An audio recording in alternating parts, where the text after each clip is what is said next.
There has been a lot of heated debate about Omarchy, if it's a distro or not. So here we have on Lobsters a long discussion thread. A lot of people have been commenting, and it's also on Hacker News, a long comment thread here as well. And yeah, it links to a blog post that we can look at here. So it's somebody who is quite against Omarchy. It feels like it's not a distro, is the thesis. So it's made by DHH, and he's the one who made Omarchy. So he is famous for having made Ruby on Rails, that framework, and founding Basecamp, that company.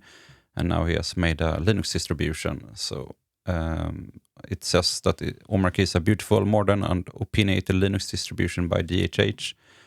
And here he writes, somebody writes in a blog post here, as a long-time frequenter of Unix porn, it was immediately apparent to me that Omarchy is not a Linux distribution in a traditional sense. In fact, the entire Omarchy distribution amounts to little more than Arch Linux plus DHH personal dotfiles. The one thing should probably just be a few gists, so yeah, some files on GitHub. Ultimately, I think that an interest in Linux desktop is a good thing, but I take serious issue with Omarchy's posturing. Why is Omarchy such a huge focus of DHH? I don't know if that's a problem. Isn't it good that he's spending his time on Linux? He has the money to do that. So yeah, I think that's just good. And why does it have a conference sponsors and merchandise? Yeah, I don't know. Isn't that good as well? To get some buzz around it. And there are a lot of people on X who are very happy about Omarchy, especially when long-standing distros like Debian have struggled with funding and sponsorship for decades. Yeah, but maybe Omarchy and the DHH is a bit better at marketing. I think that's quite important. It's just not the technical merits that make something popular. It's also marketing, even if we don't want it to be that case, but that's just how it is. I think there are three things going on here. The advent of LLMs has made Unix rising orders of magnitude easier and more broadly interesting. Apple's hardware lead and overall design philosophy is falling apart, and DHH realized this and is cashing in on a way of new, inexperienced users looking for a cool-looking Linux distribution. So a hyper-configured Linux install is necessarily hyper-personal. If you install Omarchy, you are not installing a Linux distribution, you're installing Arch Linux plus a huge glut of DHH personal preferences. Yeah, I think there are examples of that, and what he has posted here, as we will see. Omarchy includes a window manager called Hyperland. Here are a few pre-configured keybinds that come from Omarchy. So yeah, I don't think it's bad that it comes with window manager. You need to pick one, and DHH likes Hyperland, so I think that makes sense. But here, so you get some hotkey to open Grok, another one to open Hey. So that's like the email and calendar app that DHH has built, or their company has built. And here another hotkey to post on X. Maybe a bit personal, those choices, but I suppose you could rebind them if you don't like them. And somehow the pre-installed applications list is even worse. Your default Omarchy install will include a bunch of proprietary software, including 1Password, 𝗘𝗺𝗡𝗅, Spotify, 𝗘𝗺𝗶𝗹, and dozens of preloaded scripts to install such refuse as Brave browser, Dropbox, NordVPN, lol. What are we doing? These are not the kinds of packages that any sane distro would ship to its users, and I'm using the term ship generously here because Omarchy doesn't ship any packages. It relies entirely on Arch and the AUR. And one last thing that is personally offensive to me, a 37-line default ghosty config, shipping a default config for a terminal that is designed to be usable without any configuration. My eye rolls out of my head. If you're new to Linux, skip Omarchy and install a real distribution, not some guy's personal .files. If I wanted shitware, I would just install Windows. So it comes pre-installed and with some things, and has scripts to install some other things. I don't know why this is bad to have scripts, I guess you can uninstall those things that you don't care about. But also with the distribution, the kind of point is that there is such a big variety of Linux distributions, and you can pick whatever fits you.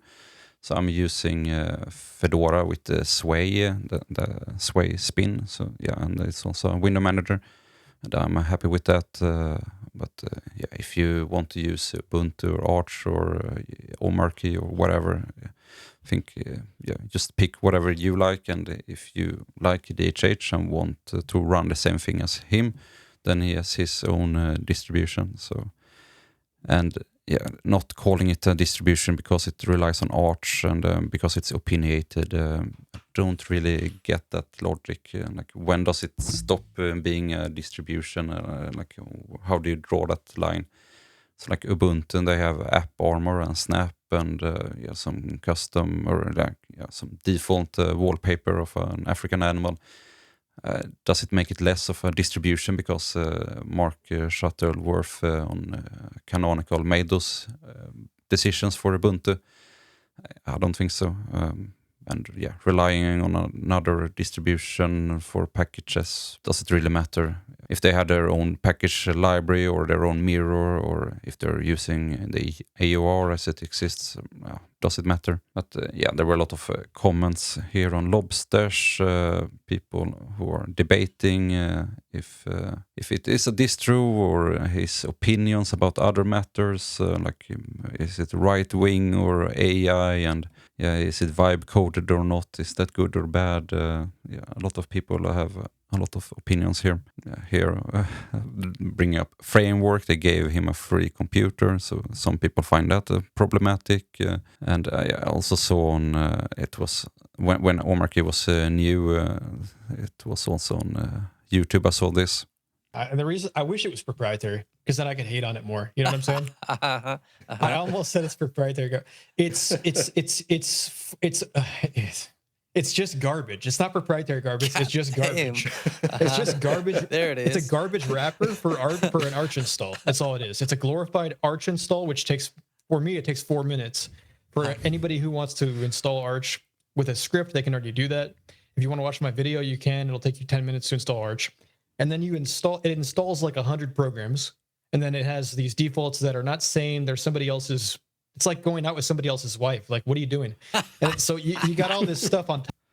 Yeah, so it's a bit funny how fired up some people get over this. That it's so offensive to some people that the Omarchy exists and it's called a distribution. It seems, make some people very frustrated over it. And yeah, a lot of opinions about fascist and racist and whatever. That is not like relevant to whether it's a distro or not. And yeah, but there are positive comments as well. So like the out-of-box experience with Omarchy is highly functional, aesthetically pleasing, and challenges users to lean more on keyboard shortcuts than they would typically be used to. And that's clever because once you're whizzing around with these shortcuts, you feel accomplished, productive, and that generates loyalty towards the distro. None of this is a bad thing, and anything can make Linux more accessible and interesting is good. Yeah, I agree with this. I think DHH has done very well with the marketing around this, to have a conference and merchandise and being like vocal on X and YouTube, and it has attracted a lot of people to switch from Windows and Mac to Linux because of Omarchy. So something is doing right, I would say. Yeah, and on 𝗏𝗏𝗧𝗔𝗟, like, I hate this line, label someone a fascist and now nothing they touch can be good, defend something they say and now you're a fascist too. This approach is itself evil and opposed to freedom of expression. Please stop it. Yeah, some people are a bit more sane, but yeah, a lot of this discussion has derailed totally into something else. Yeah, but funny that there are people who get so worked up over this, if it's a distro or not.